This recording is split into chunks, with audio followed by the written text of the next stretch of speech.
Debate को कर देते हैं open. Major general retired एजेबी Jaini, defence expert हैं आप।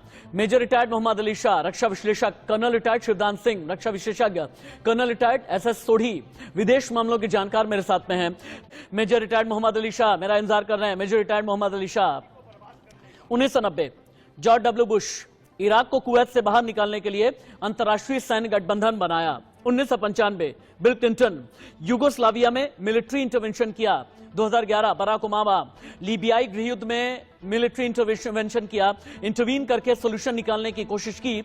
इतनी हिम्मत आखिरकार क्यों जो बाइडेन जुटा नहीं पाते? मेजर मोहम्मद अली शाह। आपने बहुत ही अच्छे दुरुस्त एग्जाम्पल्स दिए हैं। मैं आपको लेता हूं 28 जून 1914 जब बोस्निया में सर्बियन नेशनल ने असैसिनेशन किया था ऑस्ट्रिया हंगरी के हेयर का, तब एक महीने के बाद ऑस्ट्रिया हंगरी ने युद्ध छेड़ा था सर्बिया के खिलाफ। 2014, ये 1914, 1915, 1916, 1917, जब 16, 17, 18 मार्च में जब 3 अमेरिकन शिप डुबा दी गए जर्मनी ने, तब जाके अमेरिका कूदा इसके अंदर विश्व युद्ध में। और उसी तरीके का पैटर्न देखिए वर्ल्ड वॉर 2 में 1 सितंबर 1939, उसके बाद अमेरिका कब आया विश्व युद्ध में? तो अमेरिका जो है उसकी आदत रही है, उन्होंने तहस कर दिया, बर्बाद कर दिया अफगानिस्तान को, इराक को, लीबिया को, उन्हें वही चीज करी वियतनाम में, उन्हें वही चीज करी कोरिया में, उन्होंने वही चीज करी है जैसे आपने यूगोस्लाविया के बारे में बताया। अमेरिका की ये पुरानी आदत रही है, बल्कि आउट ऑफ 194 कंट्रीज जो यूएन रिकॉग्नाइज करती है, 83 कंट्रीज पे अमेरिका ने अटैक किया हुआ है। ठीक है। तो अमेरिका खुद अपने आप को, जैसे कि जनरल जैनी साहब ने बताया कि जो अपने आप को वर्ल्ड पावर कहती है, तो एक अलग तरीका होता है एक पॉइंट कन्वे करने के लिए। यानी आप दोनों ये कहना चाहते हैं, कि अगर अमेरिका में वाकई में हिम्मत होती, अमेरिका ने वाकई दम दिखाया होता। कर्नल रिटायर्ड एसएस सोढ़ी, अब यहां पर आप भी आ सकते हैं। यूएस ने 8 देशों के साथ में एक टास्क फोर्स का गठन किया पुतिन के खिलाफ, रशिया के खिलाफ। यूएस ने ब्रिटेन को मिलाया, कनाडा को मिलाया, फ्रांस को मिलाया, जापान, ऑस्ट्रेलिया, जर्मनी, इटली, इतने देशों को मिला लिया। ये 8 देश मिलकर के क्या रशिया के ऊपर कोई दबाव बना भी पाएंगे?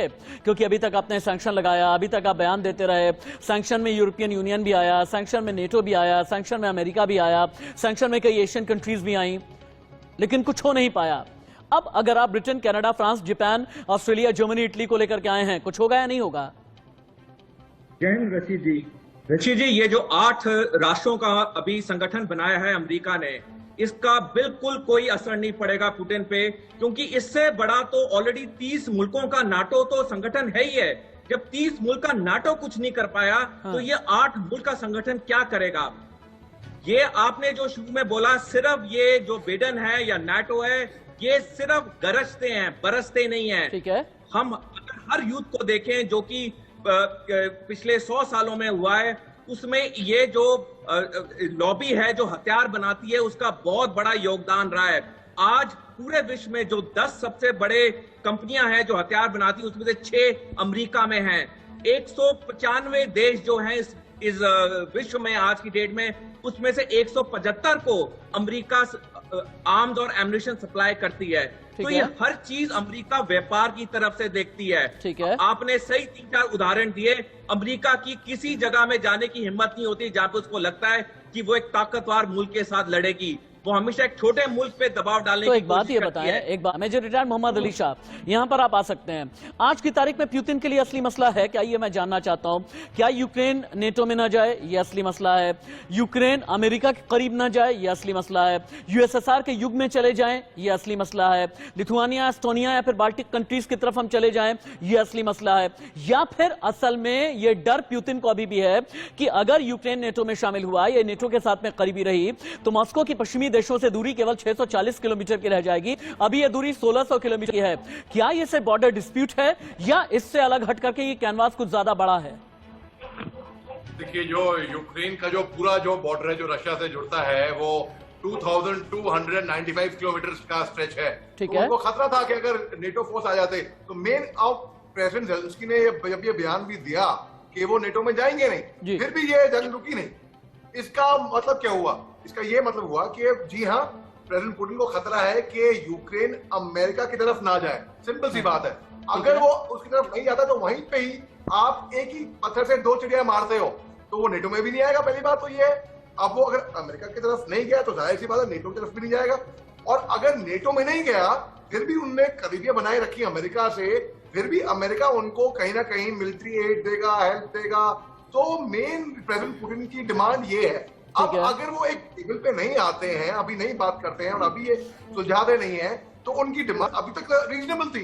प्रेसिडेंट पुतिन की डिमांड अनरीजनेबल नहीं थी वैसे अगर देखा जाए तो उनकी डिमांड आगे जाके भविष्य में और अनरीजनेबल होती जाएंगी, और दो राष्ट्रों के लिए, पूरी दुनिया के लिए डिमांड। अब सवाल ये पैदा होता है कर्नल सोढ़ी, अब सवाल ये पैदा होता है कि मिस कैलकुलेशन का कैनवास कितना बड़ा है, मिस कैलकुलेशन कितना, पुतिन से कितना बड़ा मिस कैलकुलेशन हुआ है। क्योंकि अभी तक जैसा कि कीव इंडिपेंडेंट यानी जो यूक्रेनी मीडिया है या फिर जो पश्चिमी मीडिया है ये कहने में लगा है कि रशिया के 14,000 सैनिक मारे गए, 72 MLRS तबाह हो गए, 86 प्लेन तबाह हो गए, 108 हेलीकॉप्टर, 864 गाड़ियां, 444 टैंक, 60 फ्यूल टैंक, 201 तोप, 11 UAV ड्रोन, 1435 बख्तरबंद गाड़ियां, 43 एंटी एयरक्राफ्ट वॉरफेयर, ये सब तबाह हो चुके हैं। क्या पुतिन को अंदाजा था कि इतना जबरदस्त मिस कैलकुलेशन हो जाएगा?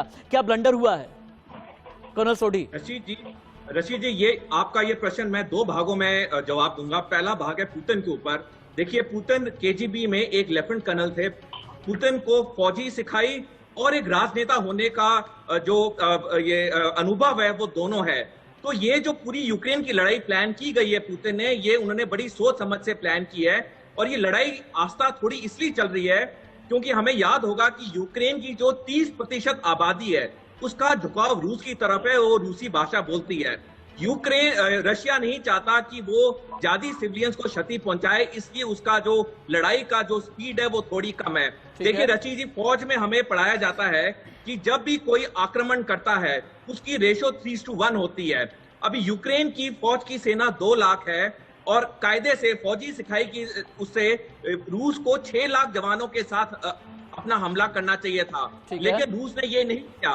रूस ने सिर्फ 2 लाख जवानों के साथ हमला किया और ज्यादा आर्मर्ड और मैकेनाइज्ड गाड़ियों के साथ किया, क्योंकि उसका जो एक मेन लक्ष्य है कि वो कम से कम सिविलियंस को क्षति पहुंचाना चाहता है। अभी मैं आपके प्रश्न का दूसरा भाग जवाब दूंगा। जो यूक्रेन दावा कर रहा है कि उसने इतने टैंक गिरा दिए, उसने 60 फाइटर एयरक्राफ्ट गिरा दिए, देखिए रशीद जी, ये बिल्कुल सही नहीं लगता है। क्योंकि अगर एक फाइटर एयरक्राफ्ट या एक टैंक भी बर्बाद होता है, उसकी इतनी फोटो, इतनी वीडियो पूरे मीडिया में आती हैं, क्योंकि वो एक बहुत बड़ी कामयाबी का एक चीज होती है कि हमने एक टैंक गिरा दिया। यानी आप ये कहना चाहते हैं कि वेस्टर्न मीडिया जो भी रशिया के खिलाफ या पुतिन के खिलाफ दिखाने की कोशिश कर रहे हैं, जो मेजर रिटायर्ड मोहम्मद अली शाह हमसे सवाल अमेरिका करेगा। अमेरिका कहेगा कि ठीक है, आपने क्रूड ऑयल जाकर के ले लिया एक ऐसे वक्त में जबकि युद्ध चल रहा है, आपको ये दिखा होगा कि रशिया भारत का सबसे बड़ा हथियार सप्लायर है, लेकिन अमेरिका फिर हमसे एक सवाल करेगा।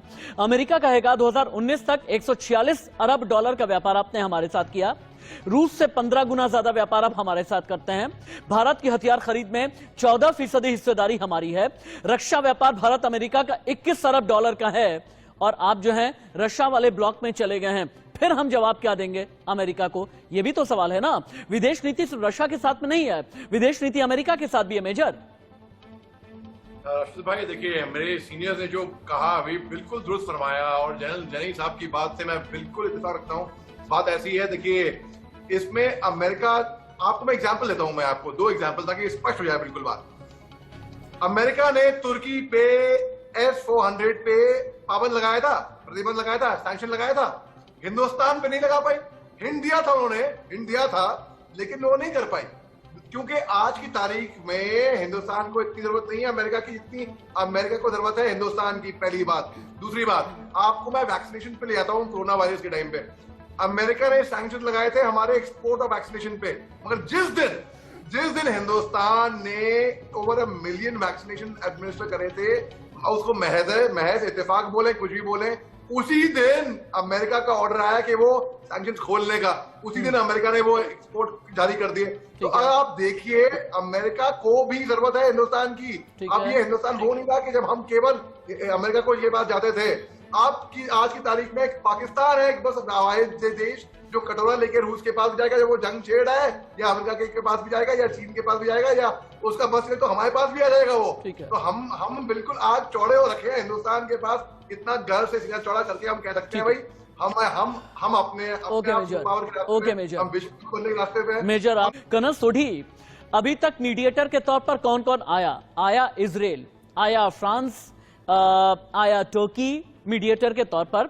हालांकि कुछ हद तक भारत भी आया, लेकिन आपको नहीं लगता कि आगे आने वाले वक्त में अगर ये तबाही बढ़ी रही तो जितने भी मीडिएटर्स हैं इनके लिए भी साख का सवाल पैदा हो जाएगा? इन्हें भी तो ये कहा जाएगा ना कि आप भी मीडिएटर बन करके आए थे, आपने किया क्या?